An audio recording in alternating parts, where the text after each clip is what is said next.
Assalamualaikum warahmatullahi wabarakatuh. Kali ini saya akan menjelaskan tentang teori bab 15, yaitu data mining.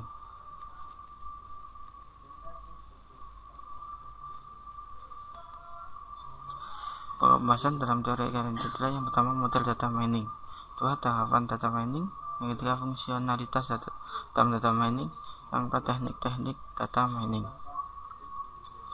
Tujuan yaitu untuk memahami pemutaran data mining, memahami setiap tahapan dalam data mining, memahami fungsionalitas dalam data mining, dan memahami beberapa teknik yang digunakan dalam data mining. Data mining merupakan salah satu cabang ilmu komputer yang relatif baru. Sampai sekarang masih diperdebatkan tempat data mining di bidang ilmu mana, dikarenakan data mining menyangkut database, cerdasan buatan, dan statistika dan sebagainya. Salah satu pihak yang berpendapat bahwa data mining tidak lebih dari mesin learning atau analisa statistik yang berjalan di atas database. Sedangkan pihak lain berpendapat bahwa database berperan penting di dalam data mining, karena data mining masuk data yang ukurannya besar dan adanya peran penting database, terutama dalam optimasi query-nya. Definisi sederhana dari data mining adalah ekstraksi informasi atau pola yang penting atau menarik dari data yang ada di database yang besar. Dalam jurnal ilmiah, data mining juga dikenal sebagai knowledge discovery in database (KDD). Kehadiran data mining dilatar belakangi dengan problema data explosion yang dialami akhir-akhir ini, di mana banyak organisasi telah mengumpulkan data sekian tahun lamanya, atau data kemudian data penjualan, data nasional, dan sebagainya. Hampir semua data tersebut dimasukkan dengan menggunakan aplikasi komputer yang digunakan untuk menangani transaksi sehari-hari, yang kebanyakan merupakan OLTP, Online Transaction Processing. Model data mining. Dalam perkembangan teknologi data mining, terdapat model yang digunakan untuk melakukan proses penggalian informasi terhadap data-data yang ada. Menurut IBM, model data mining dapat dibagi menjadi dua, yaitu verification model dan discovery model. Verification model yaitu perkiraan atau hipotesis dari pengguna dan melakukan tes terhadap perkiraan yang diambil sebelumnya dengan menggunakan data-data yang ada. Penekanan terhadap model ini adalah terletak pada user yang bertanggung jawab terhadap penyusunan perkiraan atau hipotesis, dan permasalahan pada data untuk meniadakan atau menegaskan hasil perkiraan hipotesis yang diambil. Discovery model. Model ini berbeda dengan verification model, di mana pada model ini secara langsung menemukan informasi penting yang tersembunyi dalam suatu data yang besar.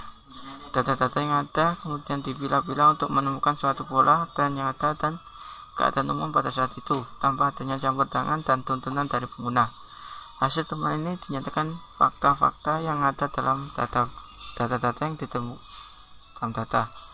ditemukan dalam waktu yang singkat mungkin. Sebagai contoh, misalnya sebuah bank ingin menemukan kelompok pelanggan yang dapat dijadikan target suatu produk yang akan dikeluarkan. Kebutuhan dan tantangan dalam data mining. Hal yang harus diperhatikan dalam data mining ada sebagai berikut. Yang pertama, penanganan berbagai tipe data, lalu efisien dari algoritma data mining, lalu kegunaan, kepastian, dan keakurasian hasil. Kemudian kompleksi terhadap berbagai jenis hasil, memperoleh informasi dari sumber data yang berbeda, dan terakhir proteksi dan keamanan data. Berikut adalah gambar proses dalam tahapan dalam data mining.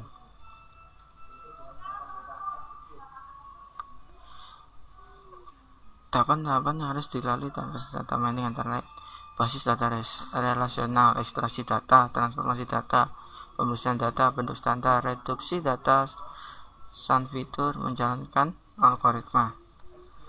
Fungsionalitas dalam data mining. Kebutuhan akan data mining semakin dirasakan dalam berbagai bidang. Data mining bersifat dependen terhadap aplikasi terkait. Ini berarti untuk aplikasi basis data yang berbeda, maka teknik data mining yang digunakan mungkin juga akan berbeda. Hal ini dikarenakan terdapat kelebihan dan kekurangan dari masing-masing metode pencarian informasi, sehingga kita harus menyesuaikan di antara keperluan dan kebutuhan yang akan informasi dengan penerapan teknik pencarian yang akan digunakan.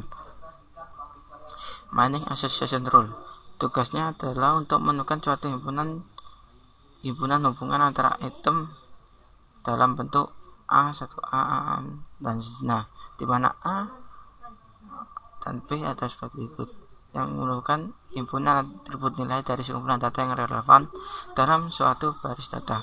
Sebagai contoh, dari suatu himpunan dalam data transaksi, seseorang mungkin menemukan hubungan berikut, dan jika orang pelanggan membeli selai yang biasa juga membeli roti dan satu transaksi yang sama.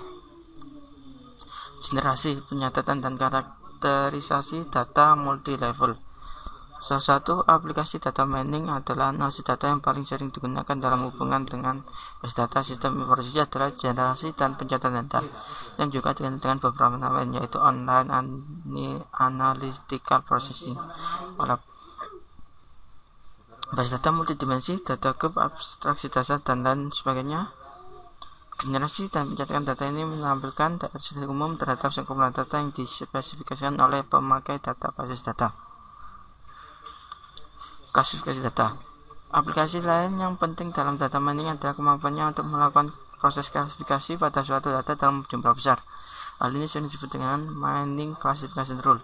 Klasifikasi data sendiri adalah suatu proses yang menemukan properti-properti yang sama pada himpunan objek di dalam sebuah basis data dan mengklasifikasinya ke dalam kelas-kelas yang berbeda menurut model klasifikasi yang ditetapkan. Analisa cluster. Pada dasarnya, clustering terdapat data adalah suatu proses untuk mengumpulkan sekumpulan data tanpa suatu atribut kelas yang telah didefinisikan sebelumnya.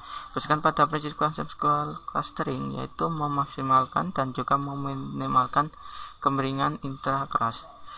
Proses untuk mengumpulkan secara fisik atau abstrak objek-objek ke dalam bentuk kelas-kelas atau objek-objek yang serupa disebut dengan clustering atau unsupervised classification. Melakukan analisa dengan clustering akan sangat membantu untuk membentuk partisi-partisi yang berguna terhadap sejumlah besar himpunan objek dengan berdasarkan dengan prinsip divide and conquer yang mendekomposisikan suatu sistem skala besar menjadi komponen-komponen yang lebih kecil dan menjadikan proses desain dan implementasi. Pencarian pola sekuensial. Fungsi pola sekuensial menganalisa kumpulan rekod pada suatu metode waktu, misalnya untuk menganalisa tren. Suatu pola dapat ditampilkan dalam contoh sebagai berikut. Pelanggan biasanya membeli gula langsung secara melakukan transaksi membeli kopi. Dari semua transaksi membeli gula terhadap hampir semua seluruhnya dapat transaksi membeli kopi. Maka dari pola-pola yang ada ini dapat dijadikan masukan bahwa setelah terjadi suatu kecenderungan atau tren dari pelanggan di mana setiap pelanggan melakukan transaksi membeli gula, maka akan diikuti transaksi membeli kopi. Untuk itu, pihak manajemen akan menempatkan letak item kopi dekat dengan item gula, sehingga memudahkan pelanggan untuk melakukan transaksi tersebut. Klasifikasi skema yang berbeda dapat dilakukan untuk mengkategorikan metode dan sistem data mining dengan berdasarkan pada jenis basis data yang akan dipelajari. Contohnya yang akan digunakan beberapa diantaranya sebagai berikut: jenis basis data yang dijadikan objek, jenis informasi yang hendak dicari, dan teknik yang hendak digunakan. Market basket analysis. Fungsi association rule sehingga disebut dengan market basket analysis yang digunakan untuk menemukan relasi atau korelasi di antara himpunan-himpunan item. Market basket analysis adalah analisis dari kebiasaan membeli customer dengan mencari asosiasi dan korelasi antara item-item berbeda yang dilakukan customer dalam keranjang belanjanya.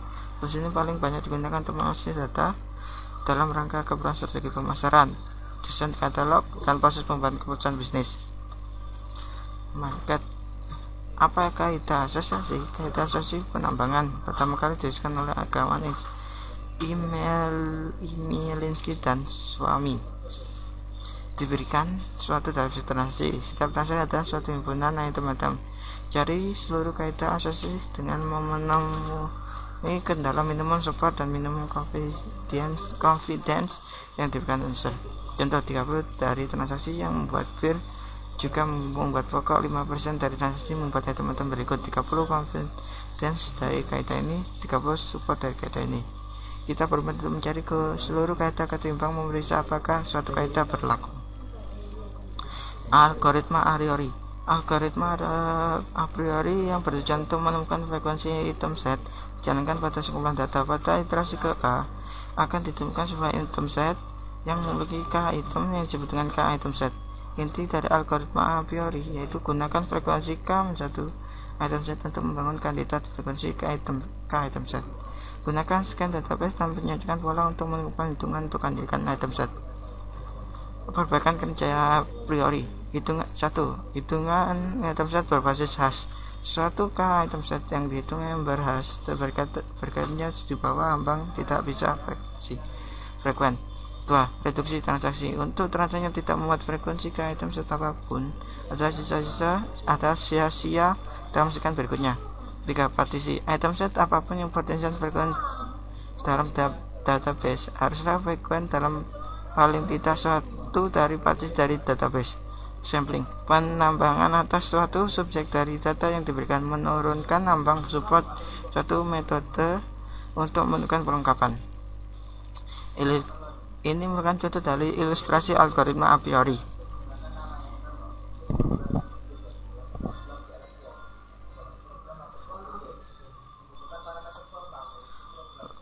Sekarang kita akan menjawab pertanyaan soal. Yang pertama, apakah perbedaan antara klasifikasi dan clustering? Klasifikasi data adalah suatu proses menemukan properti-properti yang sama pada suatu yang benar objek di dalam sebuah basis data dan mengklasifikasinya ke dalam kelas-kelas yang berbeda menurut model klasifikasi yang ditetapkan. Clustering terhadap data adalah suatu proses yang mengumpulkan sekumpulan data tanpa suatu atribut kelas yang didefinisikan sebelumnya. Berdasarkan pada prinsip konseptual clustering yaitu memaksimalkan dan juga meminimalkan kemiringan antar kelas. 2. Peranan visualisasi informasi dalam data mining. Untuk memberikan gambaran yang lebih jelas tentang macam-macam informasi yang dapat ditemukan dalam sekumpulan data. 3. Definition support dan confidence dalam aturan asosiasi. Yaitu support menunjukkan frekuensi dari kaidah dalam transaksi. Confidence menunjukkan presentasi dari transaksi yang memuat A dan juga memuat B. 4. Jelaskan mengapa aturan asosiasi tidak dapat digunakan secara langsung untuk prediksi tanpa analisis yang lebih lanjut atau domain pengetahuan, yaitu karena aturan asosiasi mengkaptur item atau kejadian dalam data berkelanjutan yang berisi data transaksi. Sekian presentasi dasar saja. Apabila ada salah kata mohon dimaafkan. Wassalamualaikum warahmatullahi wabarakatuh.